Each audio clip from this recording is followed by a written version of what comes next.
Some of the most exciting developments in cutting-edge physics are taking place here in the UK.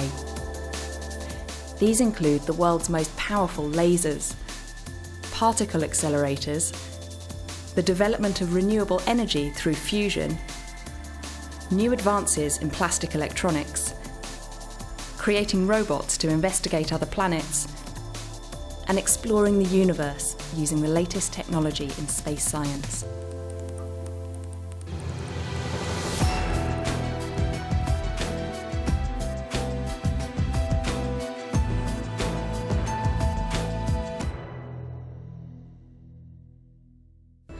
This is then heated to over 100 million degrees Celsius, and at these temperatures, the deuterium and tritium nuclei fuse, causing energy to be released.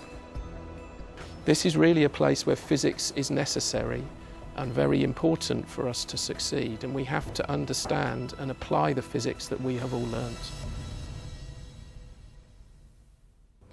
Fusion is an incredibly potent source of energy. Just a kilogram of fusion fuel can create more electricity than 10 million kilograms of fossil fuel. And unlike the fission process, which is another nuclear process, it doesn't create any long-lived radioactive waste. So it's clear that fusion, along with renewable energy sources, has a big role to play in securing our energy supply for the future.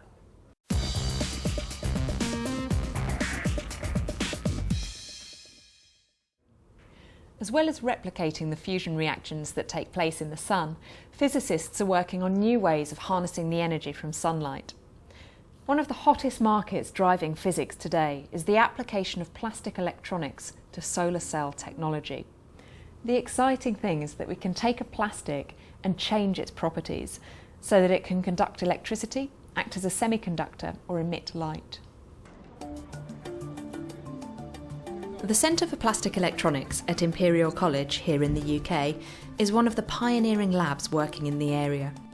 The technology they're developing could trigger the next industrial revolution. Scientists at Imperial are turning plastic into electronic devices.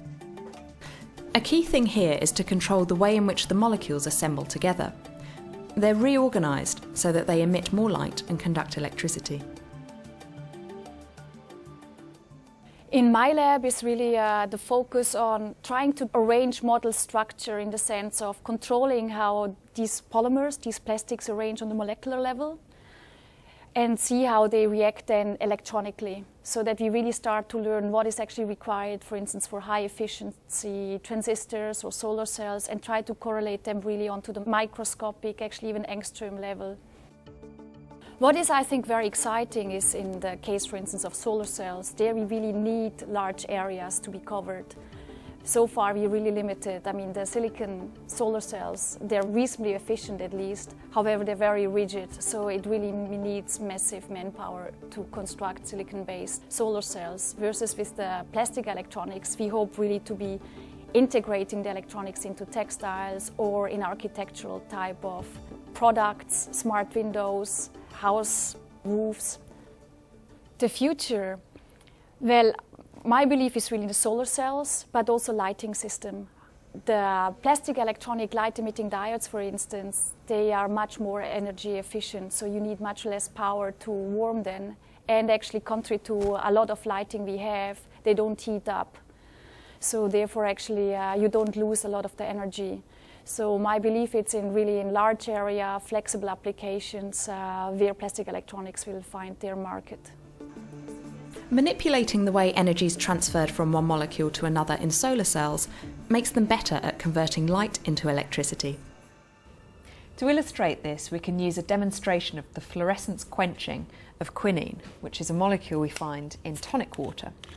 If I pour a little bit into my beaker. Tonic water fluoresces under ultraviolet light. So what that means is it takes the ultraviolet light that we can't see and re-emits it as blue light, which we can see.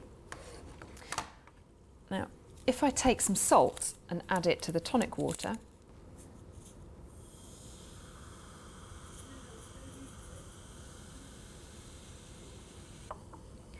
the salt actually quenches the fluorescence, because as the energy is absorbed, into the quinine and emitted as light. That's then absorbed by the salt molecules, which re-emit the energy as heat.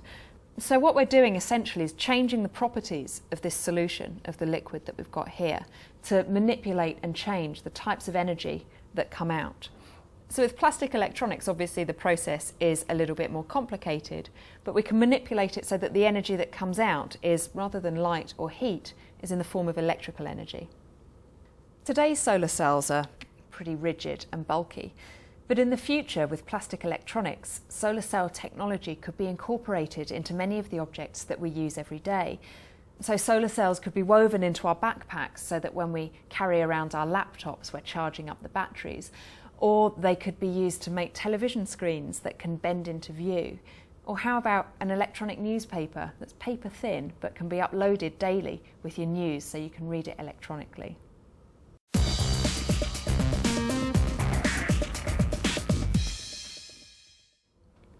All of the physics topics we've covered so far have addressed some of the major challenges facing society. But there's one big question that all scientists want to know the answer to. Where does life come from? To try and answer this question, UK researchers are sending robots equipped with the latest high-tech physics instruments to explore other planets. A robotic rover is being developed by Astrium in Stevenage for a planned mission to Mars in 2018. Named Bruno, the robotic rover is about the size of a small golf buggy, and its mission is to examine Mars's geology and search for signs of past life.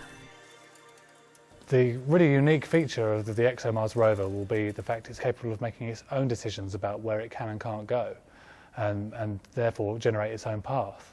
This has never been done before. Each wheel has 3 separate motors it can use. We can do what's called an Ackermann turn. That's what cars do when they sort of follow a curve. We can spin on the spot, which is particularly useful if we're surrounded by rocks, or we can move sideways like a crab. Bruno will have a drill for extracting rock samples from up to 2 metres beneath the surface, and a mini lab will analyse what's been brought up. The physics that we have on Earth are equally applicable on Mars. Gravity is present in both. Here, the acceleration of gravity is 9.81 metres per second squared. On Mars, it's 38% of that. So what we have to do is here try to replicate the weight of the rover on Mars when we're testing on Earth.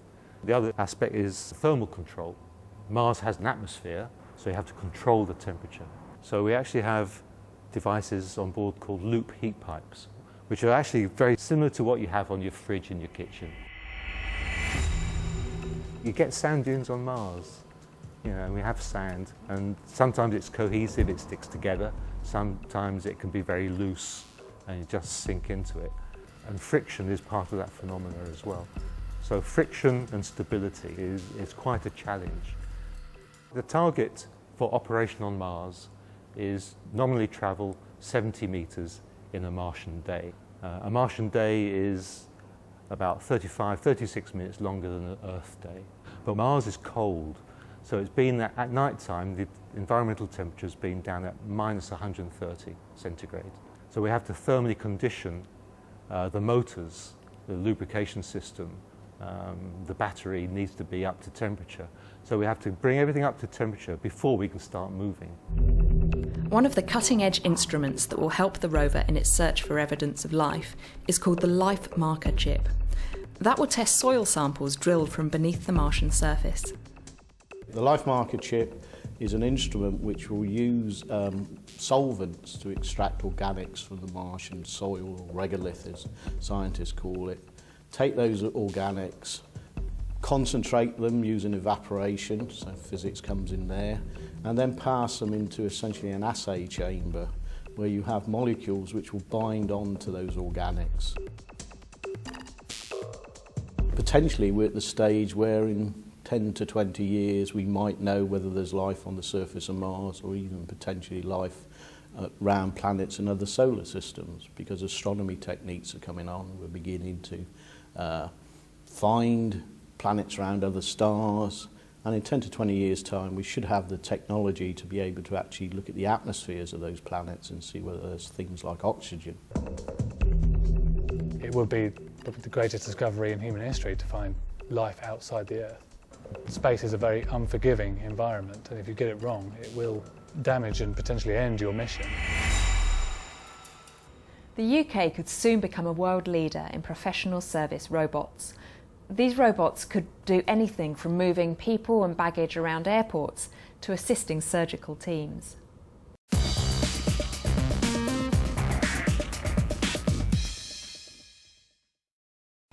More than ever, physics in the 21st century is an example of international collaboration, especially in the areas of astronomy and cosmology.